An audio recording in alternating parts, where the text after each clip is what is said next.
नमस्कार दोस्तों, इस वीडियो में आपका हार्दिक स्वागत है। मैं हूं पत्रकार योगेंद्र योगी। दोस्तों, देश के रक्षा मंत्री राजनाथ सिंह ने भुज में कल एयरफोर्स के बेस पर जवानों को संबोधित किया, अफसरों को संबोधित किया और वहां पर उन्होंने जो भाषण दिया उसमें उन्होंने कहा, राजनाथ सिंह ने, कि IMF यानी कि इंटरनेशनल मॉनेटरी फंड, अंतर्राष्ट्रीय मुद्रा कोष जो है, जो जिसने पाकिस्तान को $1 बिलियन का पैकेज दिया है, राहत पैकेज दिया है, ताकि पाकिस्तान की अर्थव्यवस्था को कंगाली में जाने से बचाया जा सके। मैं आपको बताता चलूँ, ये 22वीं बार है, करीब 22 से ज़्यादा बार IMF से बेल आउट पैकेज ले चुका है पाकिस्तान, ताकि पाकिस्तान का जो आर्थिक ढांचा है वो चरमराकर ढह नहीं जाए। पाकिस्तान पूरी तरह से विदेशी सहायता पर निर्भर है, क्योंकि पाकिस्तान में खुद का प्रोडक्शन कुछ नहीं होता और ना ही पाकिस्तान कोई बहुत ज़्यादा निर्यात करता है, और विदेशी जो निवेश है वो भी पाकिस्तान में नहीं होता। इसके कारण पाकिस्तान की बहुत ज़्यादा आर्थिक हालत ख़राब है। अब मुद्दा ये नहीं है कि पाकिस्तान की आर्थिक हालत कैसी ख़राब है और क्यों है, वो एक अलग विषय है, उस पर अलग से विश्लेषण किया जा सकता है। फिलहाल मुद्दा ये है कि जो राजनाथ सिंह ने जो बयान दिया है और IMF से कहा है कि IMF ये जो फंड देता है ये वहाँ पर आतंकी संगठन के काम आता है और उनका जो ढांचा है, इंफ्रास्ट्रक्चर है, उसको बनाने में पाकिस्तान उसका इस्तेमाल करता है। तो उन्होंने इसकी मांग की कि IMF को अपने जो बेल आउट पैकेज जो $1 बिलियन का जो दिया है उस पर वापस सोचना चाहिए, उसे कैंसिल करना चाहिए। भारत से इस तरह की मांग ऑपरेशन सिंदूर के बाद की जा चुकी है पहले भी, और राजनाथ सिंह ने फिर से इस मांग को दोहराया है। अब सबसे बड़ा सवाल ये उठता है सामने कि क्यों IMF भारत की बात मानेगा, या क्यों विश्व के देश भारत की बात मानेंगे।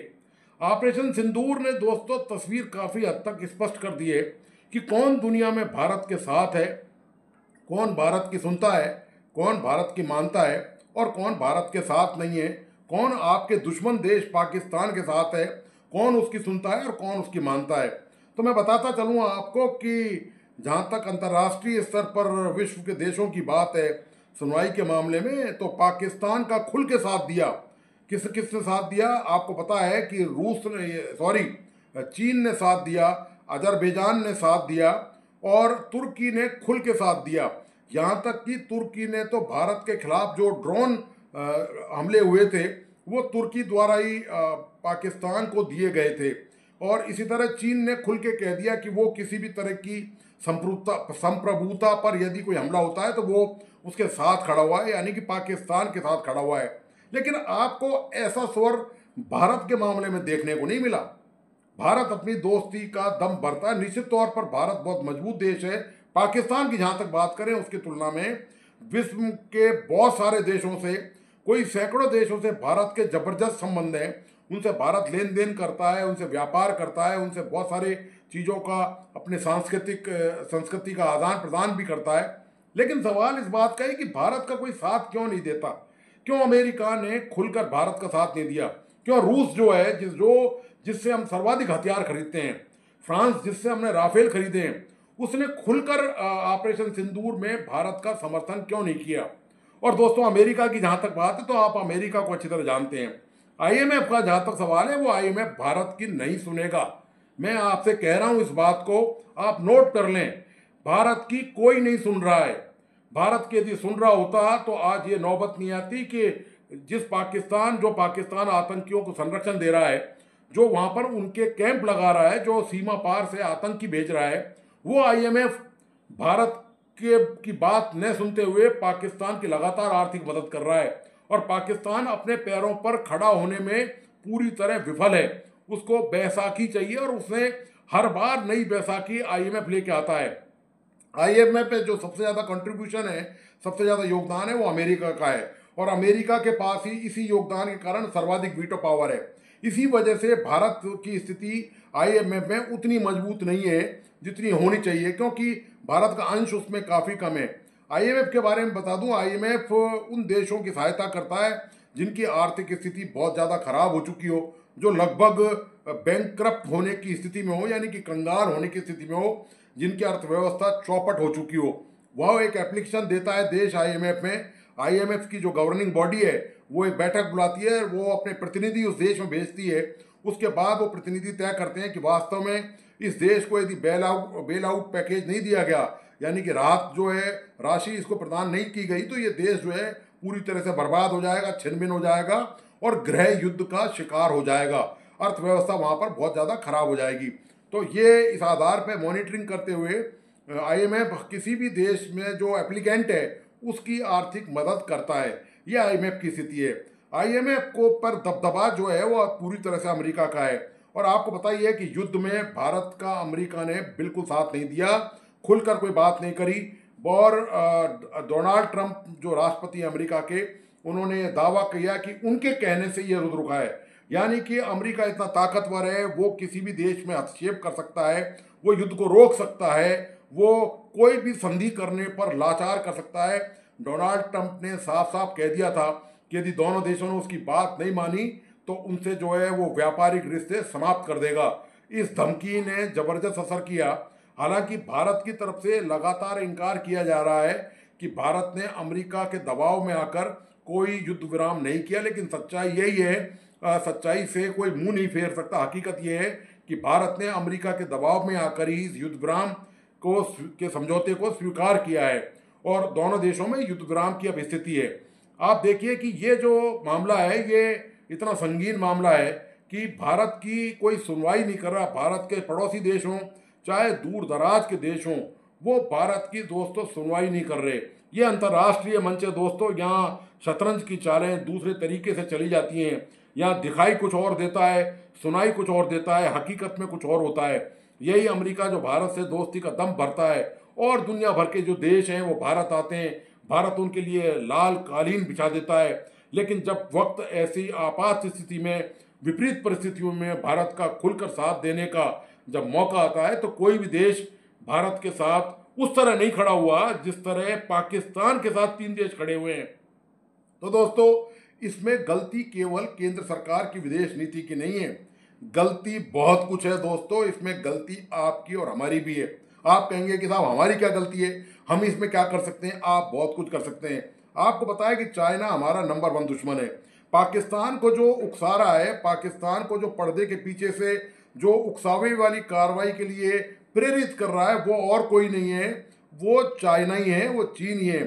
चीन ने, आपको पता है कि जो पीओके, पाक ऑक्युपाइड कश्मीर का एक हिस्सा पाकिस्तान ने चीन को दे रखा है। आप देखिए कि इनमें कितनी तगड़ी दुर्भी संधि है। ये जो दुर्भी संधि है, दोनों ये दरअसल भारत के दुश्मन देश हैं दोनों।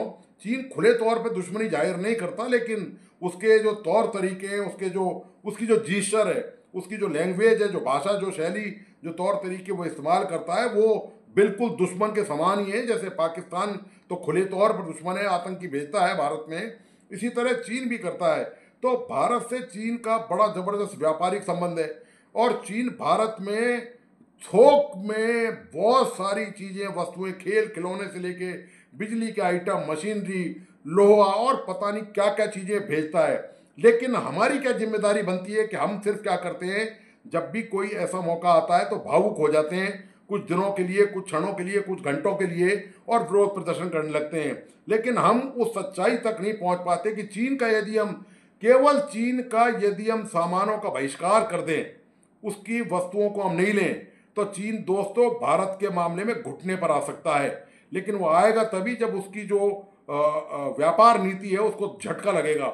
जैसे डोनाल्ड ट्रंप ने जो झटका दिया है, उसके बाद चीन जो है वो समझौता और यही नहीं, अमेरिका से पूरी दुनिया जो है वो अब समझौता करने को तैयार है।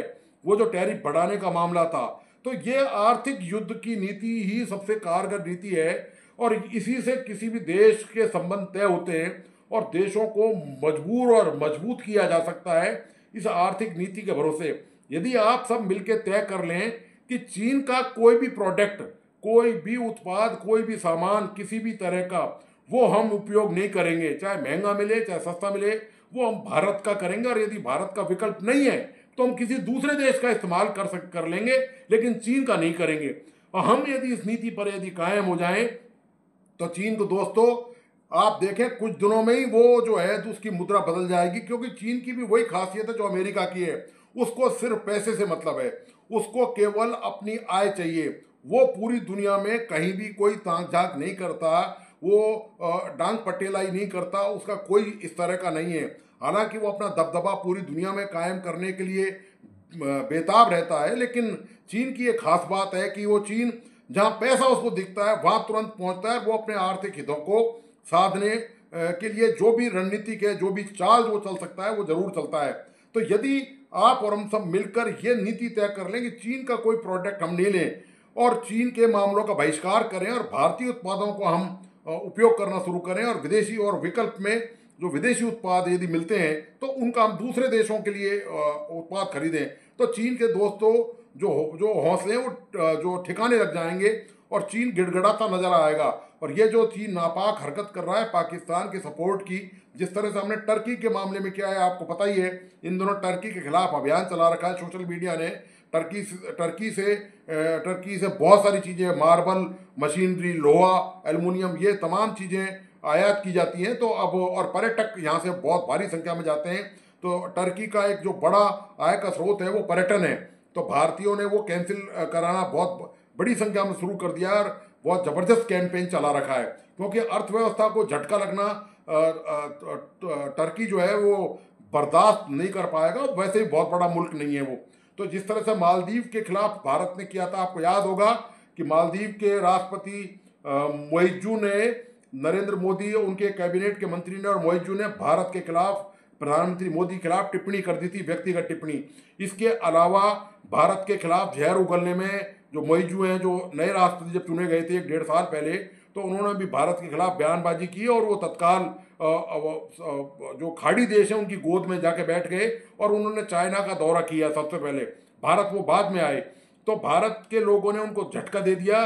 वो प्रधानमंत्री मोदी के बारे में जो उनका बयान था वो बर्दाश्त नहीं कर पाए, और जो लोग घूमने जाते थे मालदीव, उन्होंने वो यात्राएं कैंसिल कर दी। इतना तगड़ा झटका लगा मालदीव को कि मालदीव के होश ठिकाने आ गए और मालदीव ने तुरंत अपना पैतरा बदल लिया और भारत से संबंध स्थापित करने की वापस बात कही, वापस जो रणनीतिक जो डिप्लोमेटिक रिलेशंस हैं उनको मजबूत करने की बात कही। उनके विदेश मंत्री भारत आए, खुद राष्ट्रपति मोइजू ने भारत की यात्रा करी। तो ये दोस्तों मामला है कि यदि आप और हम मिलकर भी ये काम कर सकें तो चीन की भी वही हरकत है जो चीन, आपको याद होगा कि युद्ध के दौरान अभी ये जो सिंदूर ऑपरेशन हुआ था, इसके बाद जो दोनों देशों की तरफ से जो हमले हो रहे थे, उसमें P-15 नाम की एक मिसाइल चीन ने पाकिस्तान को दी और पाकिस्तान ने उसका ऑपरेशन सिंदूर के खिलाफ इस्तेमाल किया। ये मैं आपको बता रहा हूँ, और मैंने पिछले वीडियो में भी ये बात इसका जिक्र किया था कि चीन ने पाकिस्तान को P-15 मिसाइल दी है, और जो पाकिस्तान भारत के खिलाफ, ये छोटी रेंज की मिसाइल है और जो भारत के खिलाफ इस्तेमाल कर रहा है। तो ये स्थिति है दोस्तों। कुल मिलाकर बात यह है कि जब तक आप और हम जागरूक नहीं होंगे, केवल नारेबाजी करने से, केवल बहस करने से, जब तक हम और आप कोई भी ऐसी जो सरकार के साथ चलने का मामला है उसको वास्तव में रणनीतिक तौर पर, व्यवहारिक तौर पर अंजाम नहीं देंगे, तब तक हम दुनिया में ऐसे ही अकेले खड़े नजर आएंगे। हमारी बात कोई सुनेगा, कोई नहीं सुनेगा। यदि कोई सुनेगा तो उस पर वो अमल करेगा या नहीं करेगा, ये उसकी मन मर्जी है, उसकी मजबूरी नहीं है। मन मर्जी और मजबूरी में दोस्तों अंतर होता है।